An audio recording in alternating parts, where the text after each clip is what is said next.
तो जैसे इस मूवी का स्टार्ट होता है हमें मूवी का मेन कैरेक्टर सियोंग दिखाया जाता है और उसकी बेटी का बर्थडे होता है। इसीलिए सियोंग की मदर उसे कुछ पैसे देती है ताकि वो अपनी बेटी को डिनर पर ले जा सके। लेकिन अब सियोंग को और पैसों की जरूरत होती है तो इसीलिए वो अपनी मदर का एटीएम कार्ड चुरा लेता है। इसके बाद वो अपनी मदर के सारे पैसे चुरा लेता है और पैसों को वो लगा देता है हॉर्स राइडिंग में और इस गेम में वो 4 मिलियन वॉन जीत जाता है। अब सियोंग ने एक कंपनी से बहुत सारे पैसे उधार ले रखे थे तो इसीलिए वही लोग उसके पीछे पड़ जाते हैं। इसके बाद वो सियोंग को पकड़ ही लेते हैं और वो उसे काफी मारते हैं। और जब सियोंग उनके पैसे लुटाने के लिए अपने पॉकेट्स चेक करता है तो वो देखता है कि उसके पास तो पैसे हैं ही नहीं, यानी वो वाले पैसे जो उसने हॉर्स राइडिंग में जीते थे। और तब उसे याद आता है कि जब वो इन लोगों से बचकर भाग रहा था तो वो एक लड़की से टकरा गया था तो जरूर उसी लड़की ने ही उसकी जेब काट ली। अब क्योंकि सियोंग के पास पैसे तो होते ही नहीं तो इसीलिए वो लोग उसे 1 महीने का और टाइम देते हैं जिसमें कि वो उनके पैसे लुटा दे। इसके बाद सियोंग कुछ पैसों का अरेंज करता है और अपने बेटे को डिनर पर ले जाता है। इसके बाद सियोंग जल्दी से स्टेशन पर पहुंचता है लेकिन अनलकीली उसकी ट्रेन तो मिस हो गई थी। और जब सियोंग वहां पर बैठकर ट्रेन की आने का वेट कर रहा था कि तभी अचानक से उसके पास एक आदमी आता है और ये अननोन पर्सन था, यानी सियोंग उसके बारे में कुछ नहीं जानता था। फिर वो अननोन पर्सन सियोंग को कहता है कि मैं तुम्हारे साथ एक गेम खेलना चाहता हूँ। वो सियोंग को कहता है कि अगर तुम इस गेम में जीत गए तो मैं तुम्हें 1 लाख वॉन दूंगा। तब इतने सारे पैसों का सुनकर सियोंग की गेम खेलने के लिए एग्री हो जाता है। इसके बाद सियोंग काफी मार खाने के बाद ये गेम जीत जाता है, यानी वो 1 लाख वॉन हासिल कर लेता है। इसके बाद वो अननोन पर्सन सियोंग को एक कार्ड देता है ये कहते हुए कि अगर तुम और पैसे जीतना चाहते हो तो इस कार्ड पर जो नंबर लिखा हुआ है उस पर कांटेक्ट करना। इसके बाद सियोंग जब अपने घर जाता है तो उसकी मदर उसे कहती है कि तुम्हारी बेटी अगले साल अपने स्टेप फादर के साथ यूएस में शिफ्ट हो रही है। यहाँ पर हमें ये पता चलता है कि सियोंग की डिवोर्स हो गई है और उसकी वाइफ ने दूसरी शादी भी कर ली है। लेकिन सियोंग कभी भी ये नहीं चाहता था कि उसकी बेटी उससे दूर जाए, लेकिन उसे बहुत सारे पैसे चाहिए होते हैं अपने बेटी की कस्टडी वापस लेने के लिए। तो इसीलिए सियोंग उस कार्ड वाले नंबर पर कॉल करता है। इसके बाद सियोंग को एक गाड़ी में लाया जाता है जहाँ पर और भी लोग थे, लेकिन फिर उन सारे लोगों को बेहोश कर दिया जाता है। और जब उन सब लोगों की आंख खुलती है तो वो खुद को एक फैसिलिटी में पाते हैं जहाँ टोटल 456 लोग थे और वो वहाँ पर एज अ प्लेयर थे क्योंकि उन सबको एक यूनिफॉर्म भी पहनाया हुआ था। इस फैसिलिटी का होस्ट यानी लीडर एक आदमी था जो कि फ्रंट मैन था वहाँ पर और वो सब पर नजर रख रहा था। अब यहाँ पर एक कॉमन चीज थी कि जितने भी लोगों को वहाँ पर लाया गया था उन सब ने कर्जे लिए हुए थे बहुत ज्यादा। सियोंग वहाँ पर प्लेयर नंबर 1 से मिलता है जो कि एक बूढ़ा आदमी था। उस बूढ़े आदमी को ब्रेन ट्यूमर था, यही वजह थी कि वो यहाँ पर आया था क्योंकि उसकी लाइफ तो वैसे भी खत्म ही होने वाली थी। इसके बाद वहाँ पर 2 प्लेयर्स जिनमें लड़की का नाम सैब्यूक और लड़के का नाम जेंग होता है उनके बीच फाइट होती है। अब यहाँ पर सैब्यूक वही लड़की थी जो सियोंग के पैसे लेकर भाग गई थी, यानी उसी ने उसकी जेब काटी थी। सियोंग तो उसे देखते ही पहचान लेता है, इसीलिए वो अपने पैसे मांगने के लिए उसके पास जाता है। तभी वहाँ पर कुछ गार्ड्स आ जाते हैं जिन्होंने पिंक कलर का यूनिफॉर्म पहना था और उनके फेस अच्छी तरह से कवर्ड थे। गार्ड्स उन सभी प्लेयर्स को बताते हैं कि तुम्हें यहाँ पर टोटल 6 गेम्स खेलनी होगी और जो इस गेम का विनर होगा उसे बहुत सारे पैसे मिलेंगे।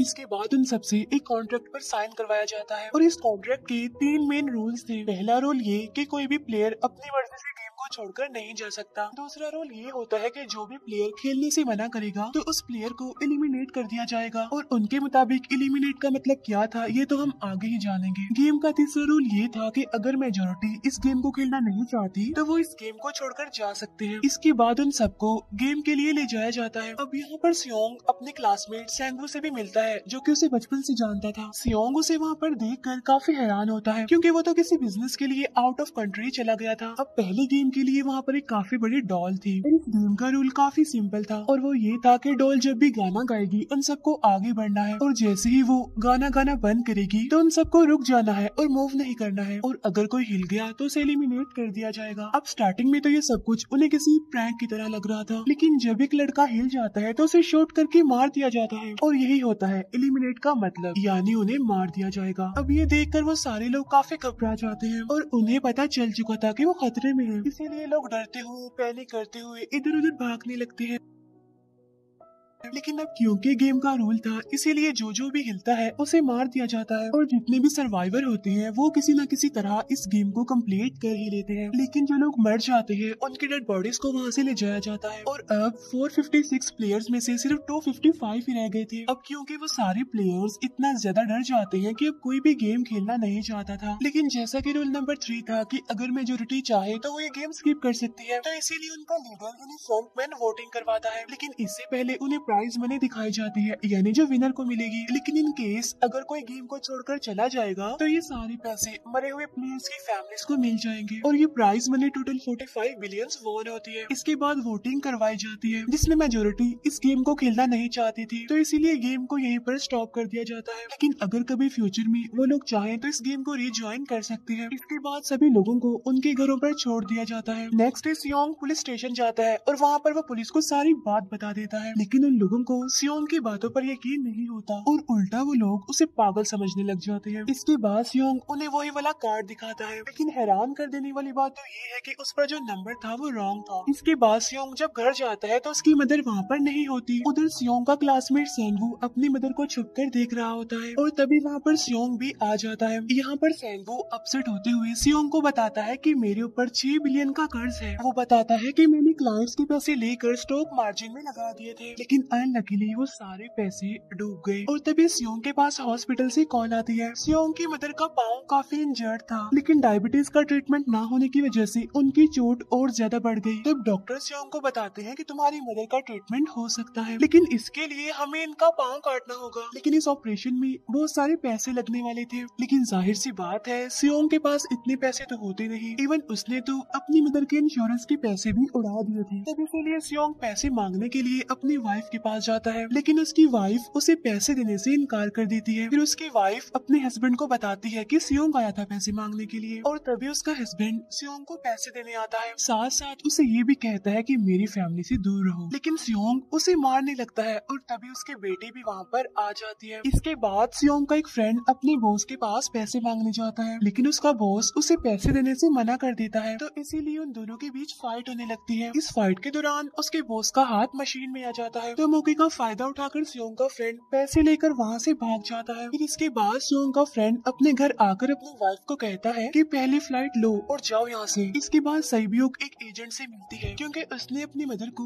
नॉर्थ एरिया से साउथ एरिया में लाना था। सईब्यूक वही लड़की जिसने सियोंग की जेब काटी थी, लेकिन यहाँ अपनी मदर को लाने के लिए सईब्यूक को बहुत सारे पैसों की जरूरत थी। अब सईब्यूक का एक छोटा भाई भी होता है, जिससे उसने प्रॉमिस किया होता है कि मैं मदर को जरूर ले आऊंगी। इसके बाद हमें एक ऑफिसर दिखाया जाता है और इस ऑफिसर का भाई कुछ टाइम से मिसिंग था, इसीलिए वो ऑफिसर अपने भाई के घर जाता है, जहाँ उसे पता चलता है कि उसका भाई तो पिछले कुछ दिनों से अपने घर पर भी नहीं आया। और जब वो ऑफिसर घर को चेक कर रहा होता है तो उसे एक कार्ड मिलता है वहाँ पर, और इस ऑफिसर ने सेम ऐसा ही कार्ड पुलिस स्टेशन में सियोंग के पास भी देखा था। तो इसीलिए वो ऑफिसर सियोंग के पास जाकर उससे इस बारे में पूछता है, लेकिन सियोंग उसे कुछ नहीं बताता। इसके बाद सियोंग जब अपने घर जाता है तो उसे वो कार्ड दोबारा मिल जाता है वहाँ पर। अब सियोंग डिसाइड करता है कि वो दोबारा से उस गेम को ज्वाइन करेगा, इसीलिए सभी प्लेयर्स को एक शिप के पास ले जाया जाता है। इधर ही वो ऑफिसर भी गाड़ियों का पीछा करते हुए उस शिप तक आ जाता है। वो एक गार्ड को मारकर उसे पानी में फेंक देता है। इसके बाद उन सभी प्लेयर्स को एक आइलैंड पर मौजूद फैसिलिटी में लाया जाता है। अब यहाँ पर उन्हें जरा भी अंदाजा नहीं था कि अगला गेम कौन सा होगा और उसे कैसे खेला जाएगा। इसके बाद वो लोग अपनी अलग अलग टीम्स बना लेते हैं। रात को सईब्यूक और उसकी फीमेल फ्रेंड वॉशरूम जाते हैं। यहाँ पर सईब्यूक गार्ड्स की नजरों से बचते हुए उस फैसिलिटी को एक्सप्लोर करने लगती है। तभी वो देखती है कि गार्ड्स बड़े बड़े बर्तनों में कुछ बना रहे हैं,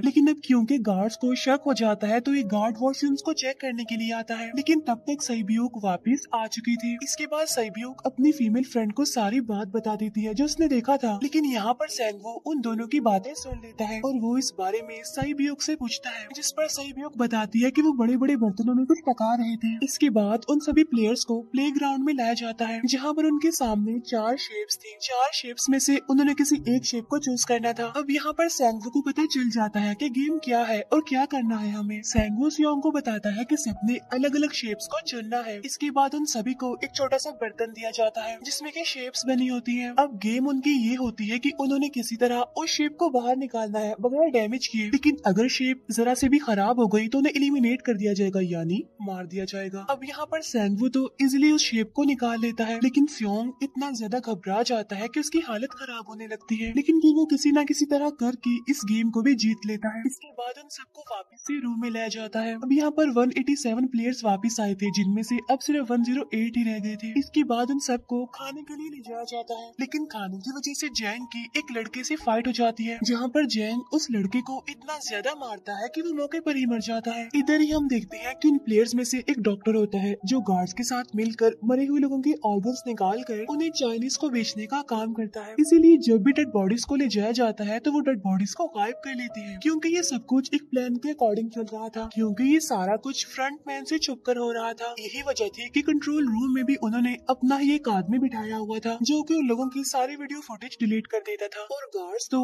डॉक्टर को गेम के बारे में पहले ही बता देते थे ताकि वो सरवाइव कर सके। यहाँ पर एक गार्ड उसी प्लेयर डॉक्टर को बताता है कि आज हमने प्लेयर्स को जानबूझकर खाना कम दिया है ताकि वो आपस में लड़ने लगे, जिससे होगा ये कि सारे वीक प्लेयर्स गेम से आउट हो जाएंगे। साथ ही गार्ड डॉक्टर को अपनी अगली गेम के बारे में बता देता है। अब 30 मिनट के बाद वहाँ पर लाइट्स ऑफ होने वाली थी। अब यहाँ पर सैंगवू को पता था कि सियोंग की टीम जरूर कोई उल्टा काम करेगी, इसीलिए वो उस टीम को अपने पास बुलाकर उन्हें रिलैक्स रहने के लिए कहता है। उधर वो जो डॉक्टर प्लेयर होता है वो जैंग की टीम में शामिल हो जाता है। यहाँ पर डॉक्टर जैंग को बता देता है कि अगला गेम क्या होने वाला है। इसके बाद लाइट्स ऑफ हो जाती है और जैंग अपनी टीम के साथ मिलकर बाकी सभी को मारने लगता है। जैंग एक लड़की को मारकर सीबीओ को मारने जाता है, लेकिन तभी सियोंग उसे बचा लेता है। इसके बाद गार्ड्स वहाँ पर आकर उन सभी को रोक लेते हैं और अब टोटल 80 लोग रह गए थे। इसके बाद उन सभी को तीसरे गेम के लिए ले जाया जाता है और यहाँ पर उन्हें 10-10 प्लेयर्स की एक टीम बनाने के लिए कहा जाता है, और वो लोग ऐसा ही करते हैं, अपनी अपनी टीम बना लेते हैं। अब क्योंकि जैंग को अगली गेम के बारे में पहले ही पता होता है, इसीलिए वो सीबीओ की फीमेल फ्रेंड को अपनी टीम में नहीं रखता और वो अपनी टीम में सिर्फ मर्दों को ही रखता है। इसके बाद सैंगवू भी अपनी एक टीम बना लेता है। अब क्योंकि उन्हें एक प्लेयर की जरूरत थी तो इसीलिए सीबीओ की फीमेल फ्रेंड उनके टीम में शामिल हो जाती है, और ये गेम असल में टग ऑफ वॉर का होता है, यानी उन्होंने अपनी सामने वाली टीम को नीचे गिराना था। इसके बाद गेम स्टार्ट हो जाती है और जैंग की टीम बड़ी आसानी से इस गेम को जीत लेती है। इसके बाद बारी होती है सैंगवू की टीम की। तब प्लेयर नंबर 1 यानी वो बूढ़ा आदमी कहता है कि मैंने अपनी जिंदगी में बहुत सारे टग ऑफ वॉर्स खेल रखे हैं, इसीलिए वो उन सबको गाइड करता है कि इस गेम को कैसे जीतना है। तो इसीलिए वो लोग किसी न किसी तरह करके इस गेम को जीत जाते हैं। फिर दिखाया जाता है कि 30 मिनट के बाद दोबारा से लाइट्स ऑफ हो जाएंगी, जिस पर सैंगवू उन सबको कहता है कि रेडी रहना। तो इसीलिए वो डिसाइड करते हैं कि एक एक करके हम पहरा देंगे। अब जैंग की टीम में एक से बढ़कर एक चालाक प्लेयर था, तो इसीलिए जैंग को डर होता है कि कहीं उसकी टीम उसे ही साइड पर न लगा दे, यानी उसे ही अपने रास्ते से न हटा दे।